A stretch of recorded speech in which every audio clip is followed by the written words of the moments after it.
Financial crises percolate for years, but they blow up in weeks. That's kind of the history of them, right? Would you lend me that money? Unlikely. You. Right. I thought you were my friend. Well, this is the problem that we have. I am clearly not going to own any fixed income, and I'm going to be short the back end of fixed income because it's just completely the wrong price. Is Bitcoin a good investment to you? I'm long gold. I'm long Bitcoin. So yes, all roads lead to inflation. That's historically the way every civilization has gotten out, is they've inflated away their debts. Paul Tudor Jones 美国著名的对冲基金经理，成功预测1987年10月19日的大崩盘。正当全球损失 1.7 兆美元时， Paul 却大赚1亿美元，成为华尔街的传奇人物。更曾创下连续5年实现 99% 以上的投报率，连续28年不亏损的纪录。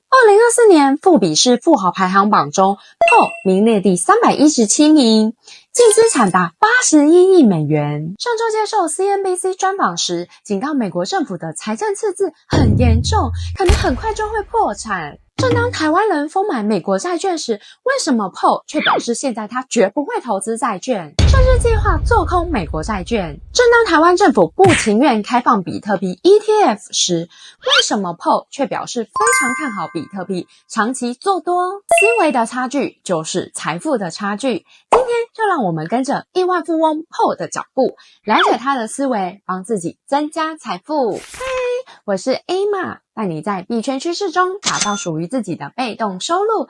记得订阅并打开小铃铛，这样你就不会错过财富密码咯。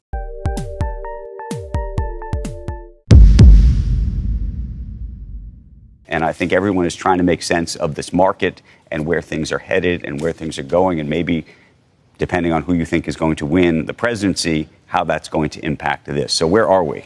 Well, for me and in the hedge fund world, this is kind of the macro Super Bowl coming up on November 5th. And I think this one, some elections are not that binary. This one is binary, not so much because of which candidate wins, but it's binary in the sense that what is the market's response going to be to either candidate if they win? And so we can either continue down the path we've been on, which I'm going to kind of frame here in a second, or we may have that point of recognition where all of a sudden the markets have different ideas than what the candidates have been espousing. So, and what does that mean? It just means more inflation trades, which I'd love to get to, but right. I think it's really important that we frame where we are right now, and where we are is an incredible moment in U.S. history. And what I really want to talk about is the debt trajectory that we're on. So we've gone in the space of 25 short years from debt to GDP at the federal level from about 40% to almost 100%, 60% in 25 years. And if you look at what our trajectory, what CBO projects our trajectory to be, as well as what we see as and we're going to project further than CBO. So I'm going to show you a chart. This is debt to GDP. So CBO says that we go from 98 to 122, I think 124. That's very conservative over the next 10 years. If you extrapolate that 30 years, you get to 200% debt to GDP. And so that's something, obviously something that can't go on forever, won't. And the question is, after this election, will there be some point of recognition, particularly with all the tax cuts that are being promised by both sides and the spending plans? I mean, they're handing out tax cuts like they're Mardi Gras beads, right? We're doing tax cuts on everything from tips to toucans. So it's crazy what's being promised. After the election, I think the fact that you've got 7 to 8% budget deficits as far as the eye can see, the question is, will the markets allow either candidate? I think under Trump, the deficit goes up by 500 billion per year. Under Harris's plan, it goes up by an additional 600 billion plan per year. I have a feeling all those are just pipe dreams. I think the chances of any of those being enacted are... You mean that the tax cuts that they're putting on the table during the campaign? Those have zero chance of being enacted in my mind. I think the markets will, the debt markets for sure. The Treasury market won't tolerate it. So... Why do you think that the Treasury market continues to tolerate it now? Well, you know, it's so funny because financial crises percolate for years, but they blow up in weeks. That's kind of the history of them, right? And so for me, this election becomes one of those seminal points where all of a sudden, let me really think whether this proposition that the U.S. government is making me is something that I actually want to participate in. And I want to try to frame in layman's terms. Let's assume that I'm making $100,000 a year. You've lent me, because we're such great friends, $700,000. Mm-hmm. That's what you've lent me. And I come to you and say, okay, Andrew, I'm going to pay all that back to you in 30 years. But between now and when I ultimately pay you back, I want to borrow $40,000 every year for the next 30 years. And then at the end of 30 years, I'm going to pay the whole thing back. Would you lend me that money? Unlikely. Right? I thought you were my friend. Well, this is the problem that we have. Okay, so that's actually the proposition that the U.S. government makes to every bondholder today. That's the exact same proposition. So think about this. We owe $35 trillion. Our tax take is $5 trillion. So we owe 7 times what our tax take will be this year. Our revenues will be this year. And our deficit is $2 trillion, and it's $2 trillion right now as far as the eye can see. That is literally the proposition that the U.S. government is making to someone who buys a 30-year bond. So I'm not disagreeing with you. The question is, life is relative. So some people would say, sure, you can either buy bonds from the U.S. or you could buy bonds from some other country that has an even worse situation. Or you cannot buy bonds. At all. Right. So anyway, I was watching this Vince McMahon documentary, and in it, and I loved wrestling, particularly when Stone Cold and The Rock and all of them. So in it, there's a term that I'd never heard of called kayfabe.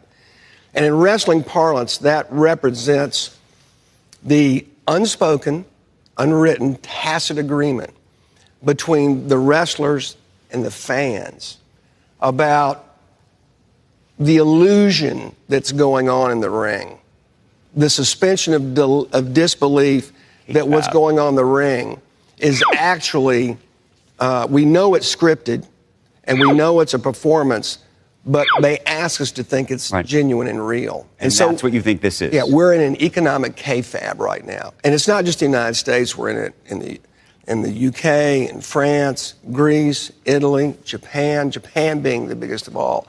It's this economic kayfabe, and the question is after this election, will we have a Minsky moment here in the United States in U.S. debt markets? Will we have a Minsky moment where all of a sudden there's a point of recognition that what's going to happen or what they're talking about is actually fiscally impossible, financially impossible? So are you betting on a Minsky moment?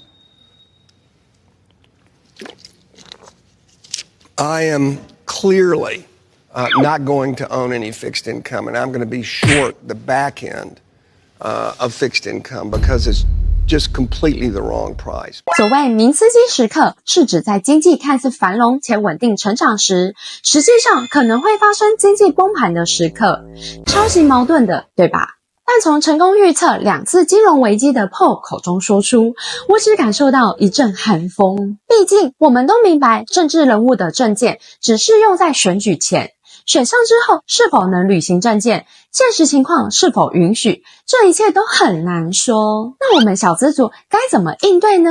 总不能傻傻站在原地等待吧。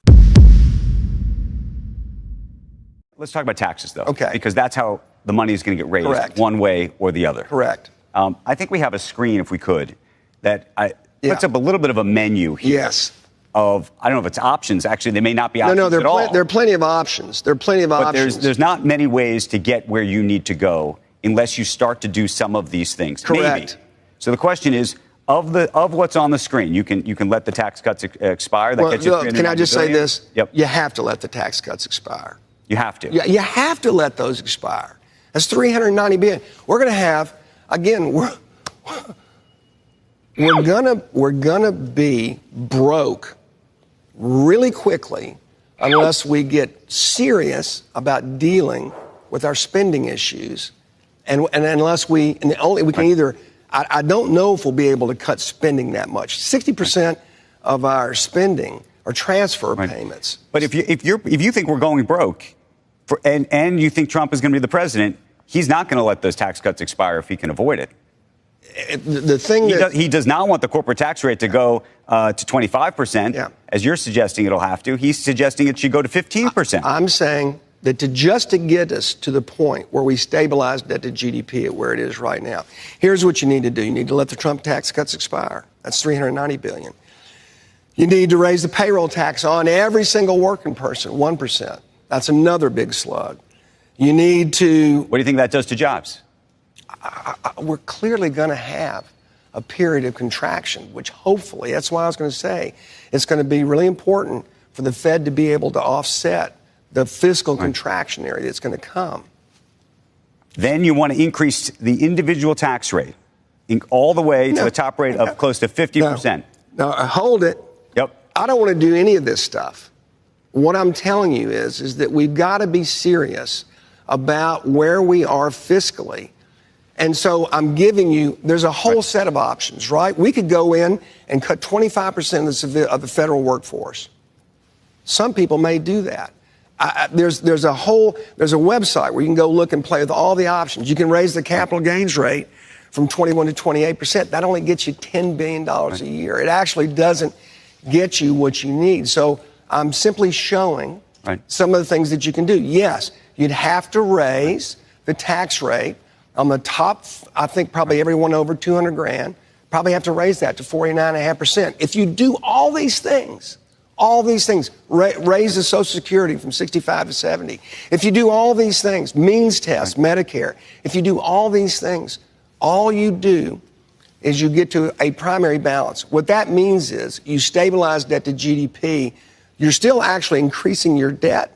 Right. You're still actually increasing it because it excludes the interest costs, which, oh, by the way, the interest bill this year is larger than every single line item except Social Security. It's larger than defense spending, larger than Medicare. Are you off buying gold and Bitcoin and I think all roads lead to inflation. We're going to end up, but does all roads lead to inflation, therefore gold is a good investment? Is Bitcoin a good investment to you? I'm long gold. I'm long Bitcoin. I think commodities are so ridiculously underowned. So I'm long commodities. I think most young people find their inflation hedges via the NASDAQ. That's also been great. It's probably some combination. I probably have some basket of gold, Bitcoin, commodities, and NASDAQ, something like that. And I would own zero fixed income.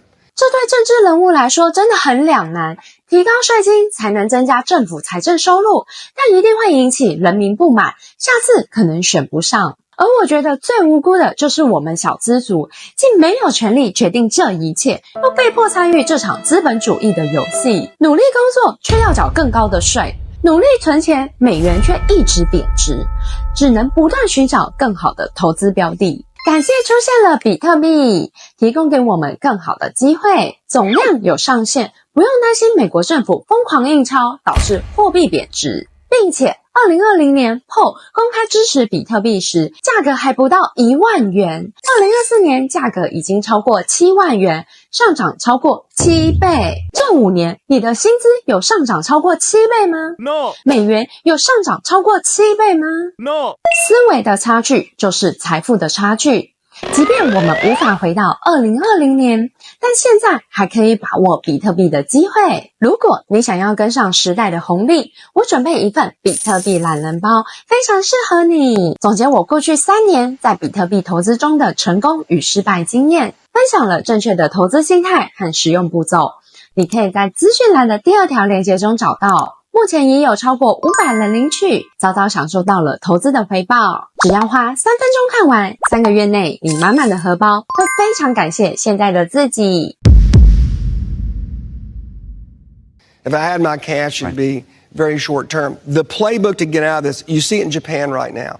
They have 2% inflation, 30 basis points overnight. They don't want to raise rates. The playbook to get out of this is that you inflate your way out and you have a small tax on the consumer and you run interest rates and nominal growth rate, interest rates below inflation and nominal growth above inflation. And that's how you reduce your debt to GDP. So you're going to have the Fed they should be easy. They should be easy. You want them to cut. So just real quickly. Every 100 basis points, given where our debt to GDP right now, every 100 basis points is worth about $90 billion a year to the deficit. $90 billion.